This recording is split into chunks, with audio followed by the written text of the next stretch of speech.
Today, we're diving into a question that feels like it's been ripped straight from a sci-fi movie, something that gets at the heart of our modern digital world.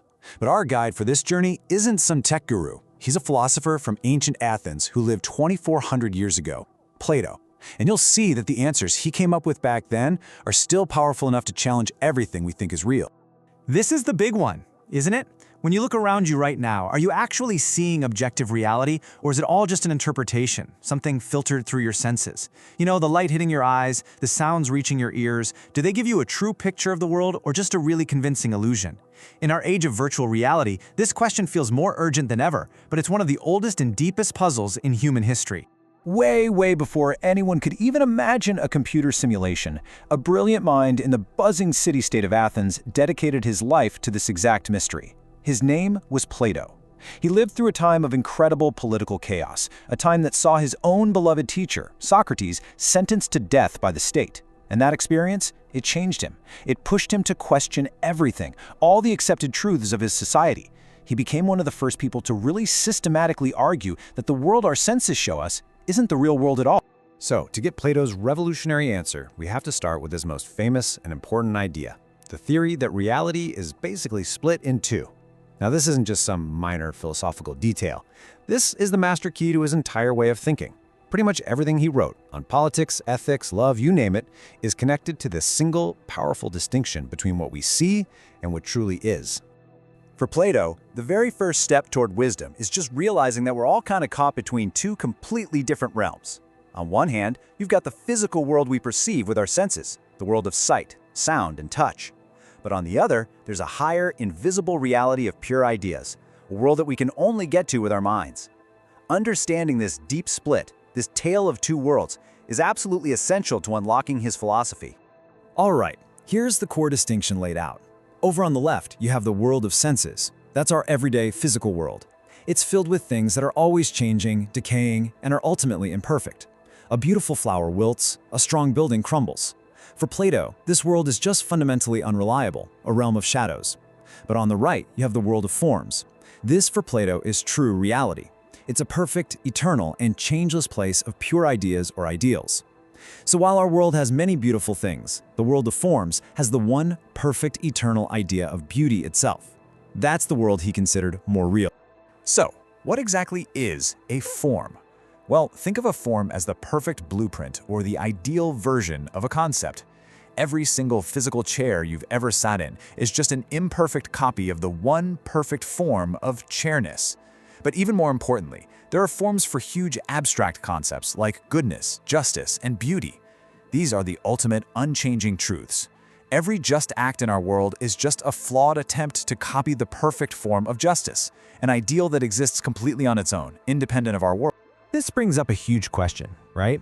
If this perfect world of forms is invisible and non-physical, how could we possibly know it even exists? Plato's answer is that we don't use our bodies, we use our minds, or what he called our immortal soul. He believed the soul was a totally different kind of thing from the body. It's rational, immaterial, and eternal. Our bodily senses, they're stuck in the flawed physical world. They can only see the shadows. But our soul, our pure intellect, isn't bound by all that.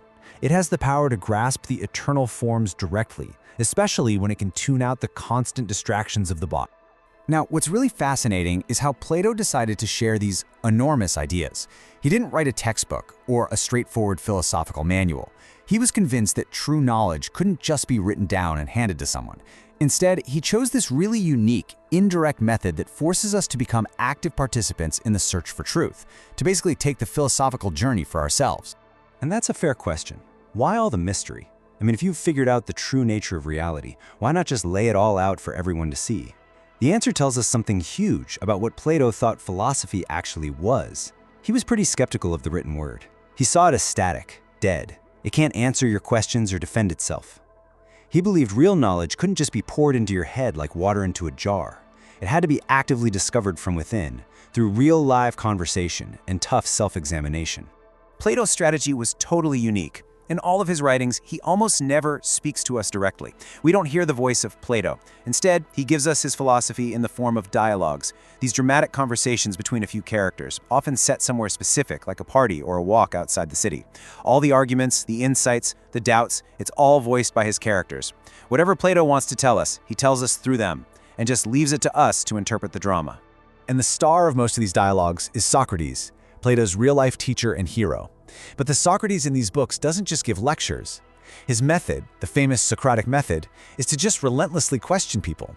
He'll ask someone to define a concept they think they understand, like courage, and then through a series of sharp questions, he reveals all the contradictions in their beliefs. The goal isn't to give easy answers, but to force the other person, and us, the readers, to face our own ignorance. It makes philosophy feel like this living, breathing process that's never really over. This quote just nails the Socratic effect. It's a destructive process, or maybe a better word is deconstructive.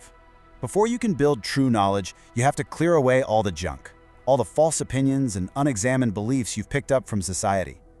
I imagine the experience was probably pretty frustrating for the people he talked to. By showing powerful men they couldn't actually defend their own moral beliefs, Socrates wasn't just trying to be annoying. He was clearing the ground so the hard work of real philosophy could actually begin. So, Plato's indirect style and the fact that he wrote for so long creates this really fascinating puzzle for anyone trying to understand him.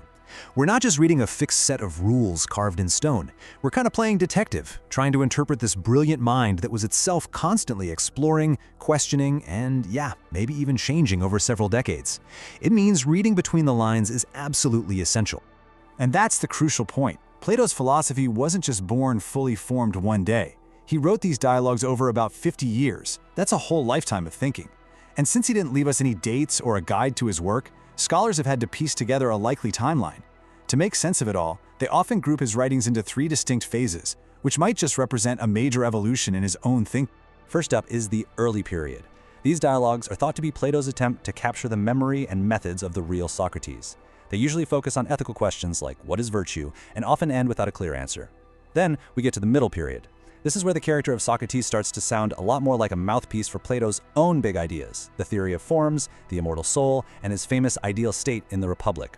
And finally, you have the late period, where the dialogues get even more complex and abstract. Socrates sometimes fades into the background, and other speakers take over to explore deep questions about the universe and the law. This whole developmental story brings us to a huge question that scholars still argue about.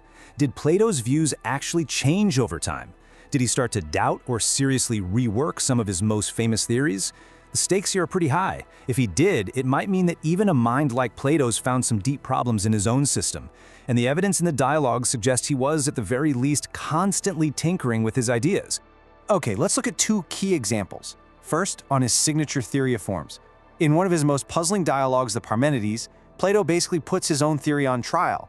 The main character just demolishes a young Socrates' version of the theory with all these brutal logical criticisms. It has led many to think Plato himself saw problems with his early theory and was trying to build a better one. And then there's politics. In his middle period work, The Republic, Plato is deeply distrustful of democracy. He argues the ideal state has to be ruled by philosopher kings. But then in his very last work, The Laws, he lays out a city where non-philosophers have a lot of power through a super detailed legal code. That seems like a pretty big shift, from a perfect ideal to something much more practical. And that brings us to such a critical point. Plato's deep dive into the nature of reality wasn't just some abstract thought experiment. For him, and for most ancient Greek thinkers, philosophy was not a spectator sport. How you understood reality was directly tied to how you should run a country. Understanding the true nature of things was the only way to build a truly just and stable society here on Earth. Now, you might think the theory of forms is about escaping the messy, imperfect world of human life, but that wasn't Plato's goal at all. At his core, he was a political philosopher, haunted by the chaos and injustice he saw all around him in Athens. He believed all that chaos came from one thing: a failure to grasp true reality. If your state isn't built on the solid rock of the eternal forms of justice and goodness, it's going to be built on the shifting sands of public opinion and greed. For him, philosophy was the only real cure for a sick society. You can really see this evolution when you compare 2 of his greatest political works, The Republic and The Laws. In The Republic, the ideal city is run by a philosopher king, someone who has, through years of training, gained direct knowledge of the form of the good. The goal is to create a perfect model. But in The Laws, his later work, the vision is different. The rulers are a council of citizens, guided not by some divine philosophical insight, but by a carefully crafted system of laws. The goal is no longer perfection, but an improved, practical city, what some call the second-best state. Maybe this shows Plato getting a little more pragmatic as he got older, realizing the perfect ideal might be out of reach for us mere mortals. So after this whole journey, we come back to where we started. Do we see reality as is? Plato's answer is a clear, powerful, and resounding no. It's a conclusion that completely pulls the rug out from under our common sense trust in our own senses. The world our eyes and ears show us is a flickering, imperfect copy of a higher, truer, and more perfect reality. Okay, so let's just quickly recap his grand solution. 1. The physical world we experience every day is like a shadow play. It's temporary, flawed, and not fully real. 2. True, stable reality is the world of forms, that eternal realm of perfect concepts like justice, beauty, and goodness. 3. We can't get to this world through our senses. The only tool powerful enough is our rational mind, our soul. And finally, number 4, and this is the whole point, this isn't just an abstract theory. For Plato, grasping this true reality is the essential first step to living a good life and creating a just world. Plato's ideas really leave us with a challenge, one that's just as relevant today as it was in ancient Athens. By arguing that our perceived reality is just a reflection of a higher truth, he forces us to ask a really tough question. If the world we see around us is just a shadow, then what are the perfect forms we should be trying to imitate? What is the ideal of justice, or goodness, or beauty that we should be reaching for in our own lives and in our society? Plato doesn't give us the final answer. He just shows us the path to start asking the right questions. If this explainer made you question what you thought was real, consider subscribing to the channel. We explore science, philosophy, and history, not to give answers, but to ask better questions. New explainers are released regularly. Subscribe and continue the journey.